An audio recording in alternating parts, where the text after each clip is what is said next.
starting from in the good manner and effect by which we are attacking. Okay, so students, today we are going to discuss parts of speech. Parts of speech means if you talk about a language, so a language has some elements, ठीक है. सो ये जो basic elements होते हैं language के, ये हमें language की अंडरस्टैंडिंग को अच्छा कराते हैं, right. So the basic elements of a language, what we call the basic elements of a language are called parts of speech. Speech means भाषा, and आप इसे लैंग्वेज के फॉर्म में भी ले सकते हैं.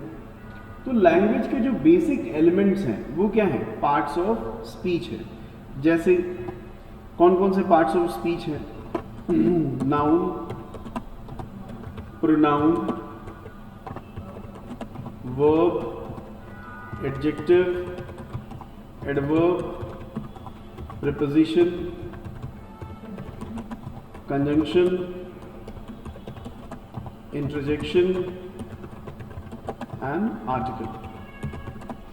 आर्टिकल को तो नहीं रखा गया है, लेकिन हमने फिर भी लिख लिया है क्योंकि आर्टिकल भी एक तरह से लैंग्वेज का एक एसेंशियल पार्ट ही है. और understanding these basic elements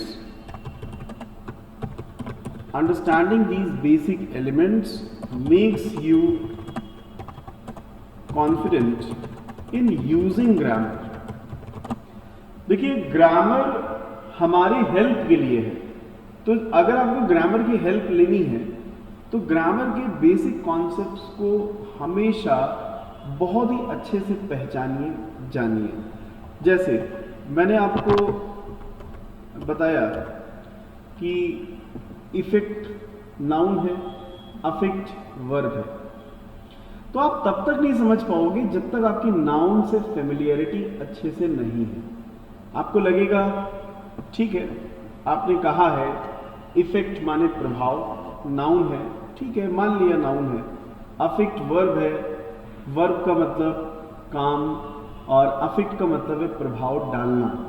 तो आपको बहुत ही दूर से समझ में आ रहा है, ठीक है, लेकिन अंदर से फील नहीं आ रहा है कि नाउन एक्चुअली नाउन क्या होता है.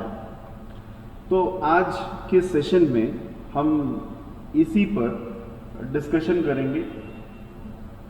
हम कोशिश करेंगे कि इन एलिमेंट्स की फेमिलियरिटी ऐसे डेवलप करें कि इनका नाम सुनते ही हमारे दिमाग में एक इमेज आ जाए.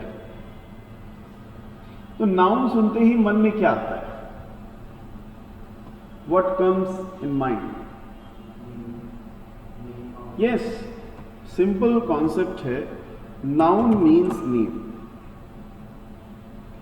दुनिया में जितनी भी चीजें हैं सबके नाम हैं. जिनके नाम नहीं उनके नाम हम रख देते हैं. बिना नाम का आपको कोई दिखेगा ही नहीं, कोई वस्तु नहीं है. तो जहां पर भी नेम आए, अभी मैंने कहा इफेक्ट, अफेक्ट. इफेक्ट माने प्रभाव. प्रभाव को नाउन क्यों कहा जा रहा है? क्योंकि जो आपने किसी को इन्फ्लुएंस किया है, इन्फ्लुएंस करने के लिए एक शब्द दे दिया गया है, प्रभाव. मैंने कहा आपका प्रभाव बहुत ही अच्छा है. तो प्रभाव शब्द क्या है? एक नाम ही तो होगा. किसका नाम हुआ? इन्फ्लुएंस करने के प्रोसेस का नाम हुआ. तो नाउन शब्द के मन में आते ही एक ही बात ध्यान में आनी चाहिए कि नाउन का मतलब है नाम. अब ये नाम पर्सन का हो सकता है, प्लेस का हो सकता है, किसी वस्तु का हो सकता है, या किसी फीलिंग का नेम हो सकता है. जैसे कॉन्फिडेंस. कॉन्फिडेंस का मतलब आत्मविश्वास. तो आत्मविश्वास क्या है? नाम है. किसका? एक फीलिंग का. आपने कहा एंगर. एंगर माने गुस्सा. तो गुस्सा भी नाम है. किसका? एक फीलिंग का. तो नाउन का मतलब है नेम. एंड प्रोनाउन का बेसिक मीनिंग क्या है?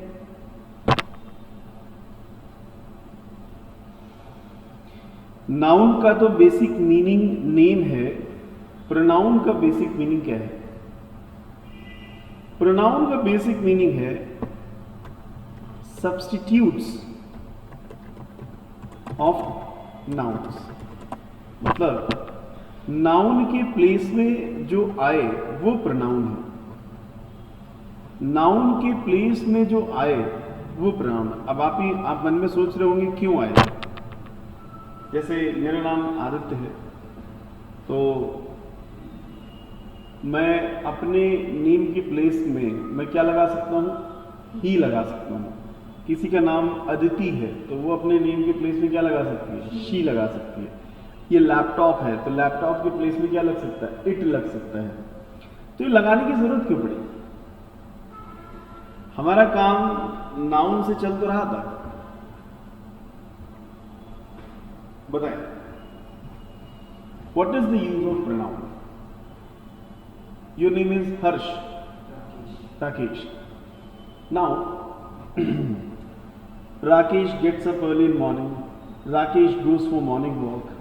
Rakesh meets his friends. Rakesh talks in English. Rakesh talks about current affairs. Rakesh returns in half an hour. Rakesh gets ready for his classes. He goes to academy. He attends all the classes. Rakesh gets free. अब देखो बार बार मैं राकेश राकेश कर रहा हूं तो सुनने में थोड़ा सा ऑड लग रहा होगा, लग रहा है? तो सब्स्टिट्यूट, ये जो सब्स्टिट्यूट ऑफ नाउन्स है ये इसीलिए है कि बार बार राकेश कहने की बजाय आप उसकी जगह ही कहिए, जिससे कि रेपिटेशन नहीं होगा, और रेपिटेशन नहीं होगा तो आपकी लैंग्वेज बोरिंग नहीं लगेगी। अब आते हैं वर्ब पे। तो वर्ब सुनते ही मन में क्या आता है? कोई भी काम। इसे शुद्ध हिंदी भाषा में वर्ब कहते हैं और ग्रामर की भाषा में वर्ब कहते हैं। बहुत सारे काम हैं, सुनना, लिखना, बैठना, बोलना, रीड करना। तो जितने भी एक्टिविटीज हैं उनको ग्रामर में वर्ब कहते हैं। जैसे मैंने कहा अफेक्ट, अफेक्ट का मतलब है प्रभाव डालना। तो प्रभाव डालना वर्ब क्यों हुआ? क्योंकि ये काम है, इसलिए उसे क्या कहा जा रहा है? वर्ब कहा जा रहा है। तो जब भी आप वर्ब शब्द सुने बस एक ही इमेज मन में आए, वर्ब मीन्स वर्क। ठीक। अब बात करते हैं एडजेक्टिव की। तो एडजेक्टिव सुनते ही मन में क्या आता है?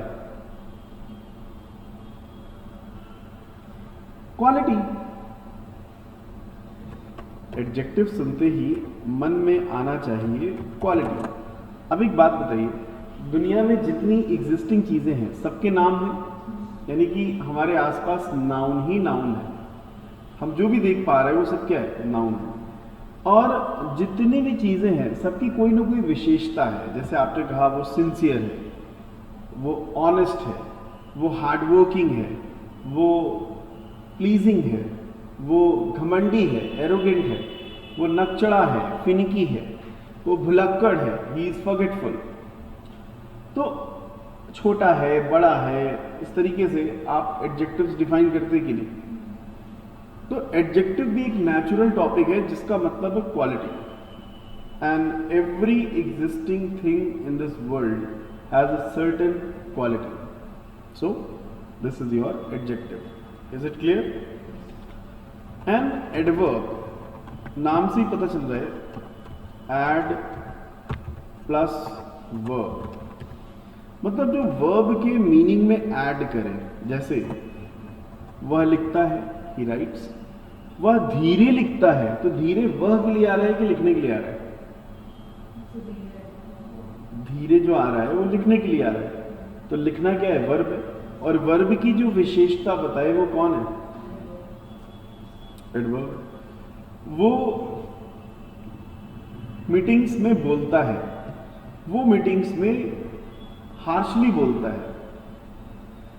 अब वो बोलता है he talks in meetings, और वो हार्शली बोलता है he talks harshly in the meetings। अभी जो हार्शली शब्द है ये बोलने के लिए आ रहा है, तो ये क्या हो गया? एडवर्ब। अब आते हैं प्रीपोजिशन की।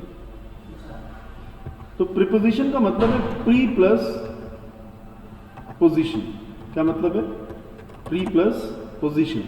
तो प्री प्लस पोजीशन का मतलब है ऐसे शब्द जो पोजीशन को डिनोट करें और पहले आए, ऐसे शब्द जो पोजीशन को डिनोट करें और पहले आए, प्री प्लस पोजीशन।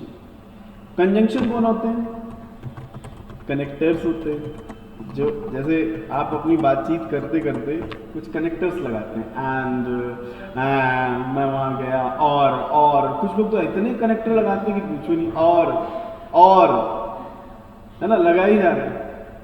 और इंटरजेक्शन क्या होते हैं? ये हमारे एक्सप्रेशंस होते हैं, उई, ओबे, गजब, हाँ, शाबाश, ये सारे क्या हैं? एक्सप्रेशंस होते हैं। एंड आर्टिकल्स क्या होते हैं? आर्टिकल्स हमारे सब टर्म्स होते हैं। क्या होते हैं? सब टर्म्स। जैसे मुझे एक ग्लास पानी चाहिए, I need a glass of water, ऐसा नहीं कि आई नीड वाटर में बोलूं। तो आप एक बार इनकी एनालिसिस कर लें और मुझे बताएं कि ये टर्म्स आपको क्लियर हैं कि नहीं, एंड लाइफ में आपको बहुत हेल्प करने वाले हैं।